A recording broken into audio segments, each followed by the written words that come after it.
Hello students, I welcome you all to Current Affairs Lectures by Azad ICS Academy, and today we are going to study the current affairs of 21st of February.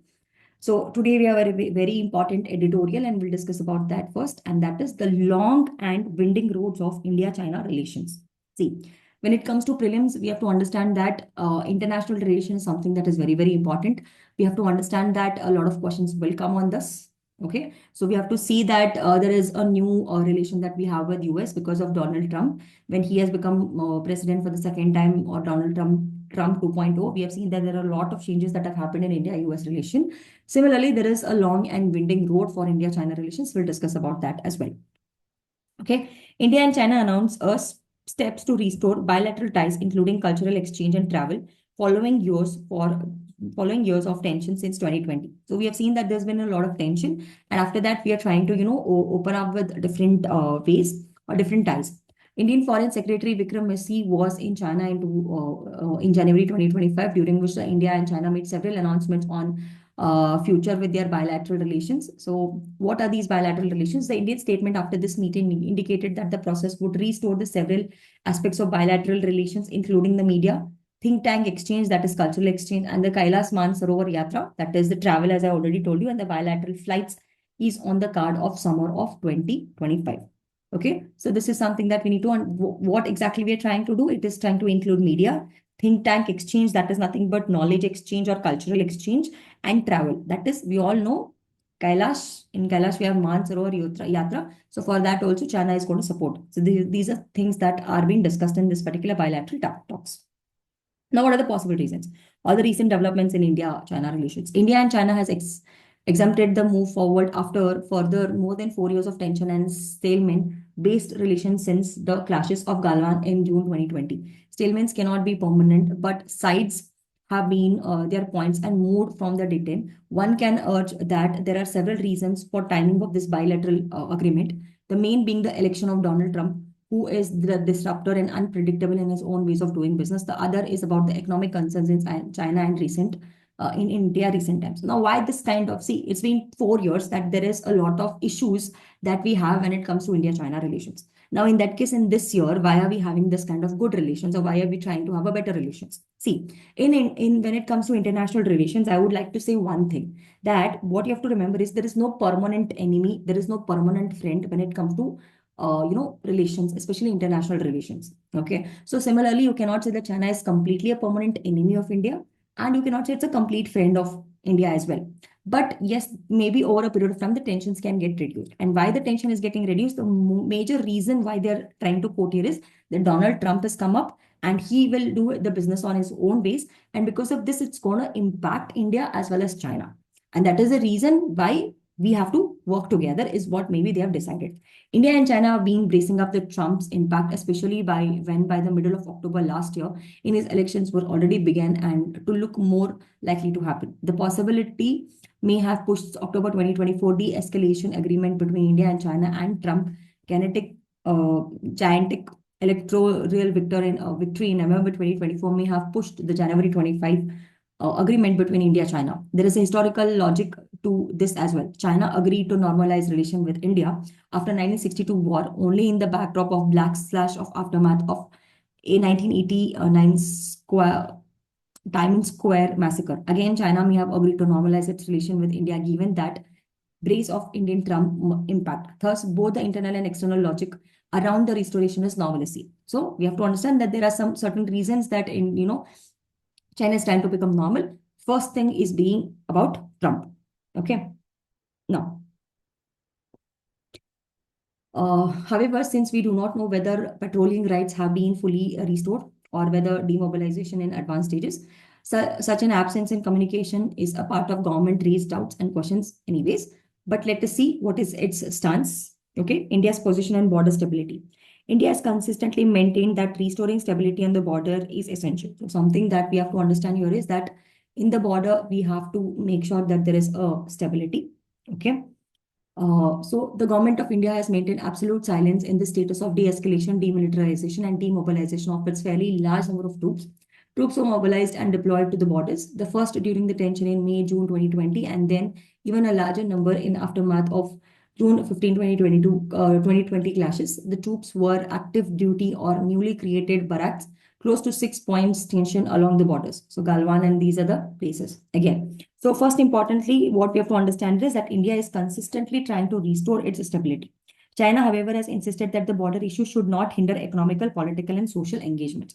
China is trying to say that, okay, we have a lot of issues when it comes to border, but this should not anyways, hinder the social, political, and economical engagements that we have. A caution approach is necessary to ensure that the India's position is not weakened in the further negotiations. So whatever negotiations are happening, we need to make sure that the India is not trying to, lose its stability. Okay. So the need of transparency and clarity. So there's a kind of a need of transparency that we have to have and clarity. Okay. The absence of detailed government briefing on de-escalations or doubts are not that clear. Okay. Without clear updates, it appears that China's approach is moving forward without resolving. So here you can see that China is rushing.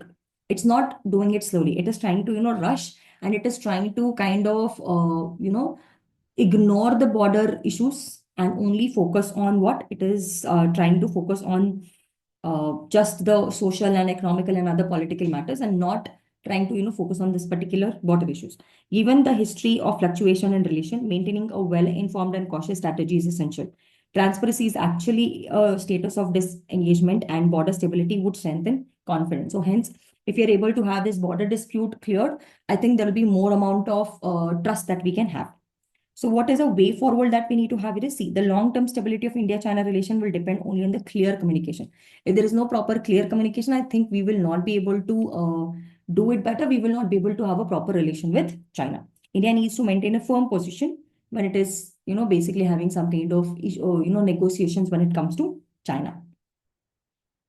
So now important topic that we have today is about environment ecology here, and that is about one of the important species.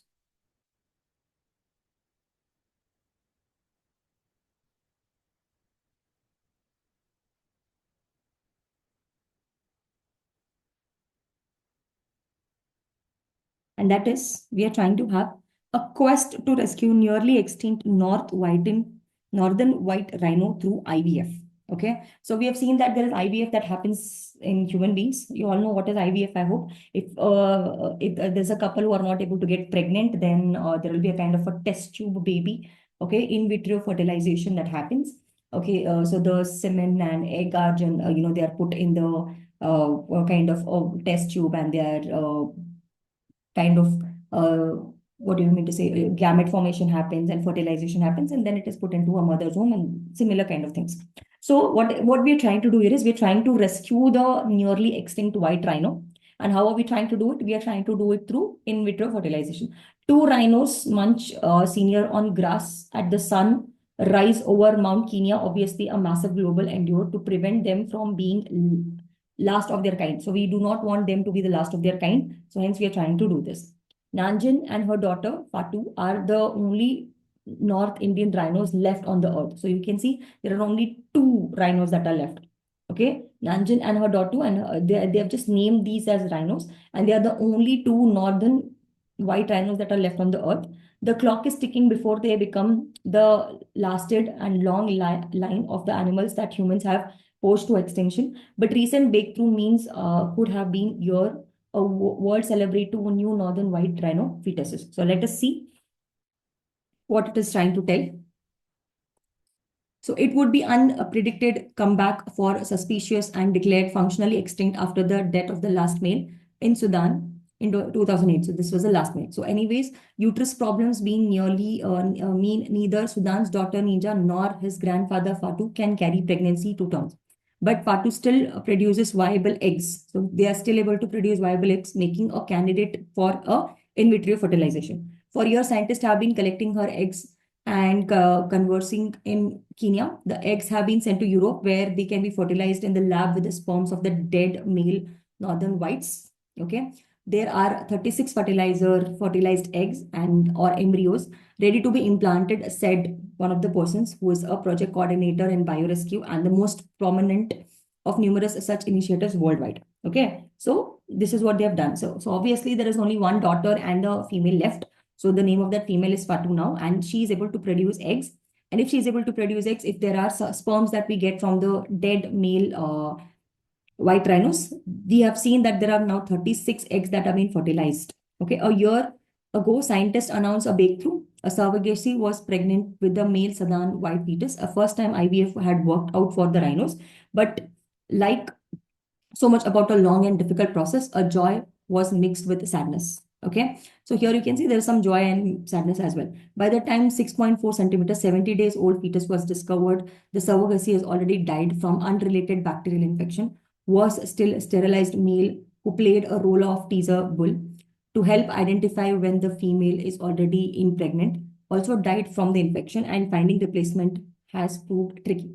So the team is determined to try again. Anyways, we're trying to do this again. So, but yes, we are trying to do this on this particular rhino.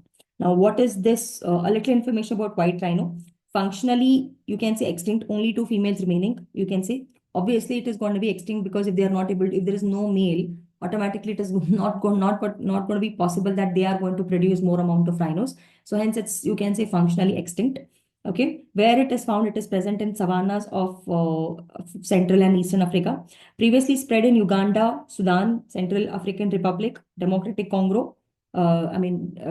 Republic of Congo. Now the population has been declined, drastically reduced due to poaching, habitat loss. Last male Sudan, the last male northern white rhino died in 2018, as I already told you. And the reason is why they are being poached is for horns, habitat destruction, lack of genetic diversity. We have a hope biorescue and other global projects have been working to restore the species through assisted reproduction anyways, right? So that's all for today. And this is a very important thing because something new is happening with rhino. So try to have a little information about this particular white rhino. The same information that I've given you, that much information is also enough for you to clear your prelims, I think. Thank you so much. If you have any suggestions, please put it in the comment section. I'll see you guys in tomorrow's lecture. Thank you.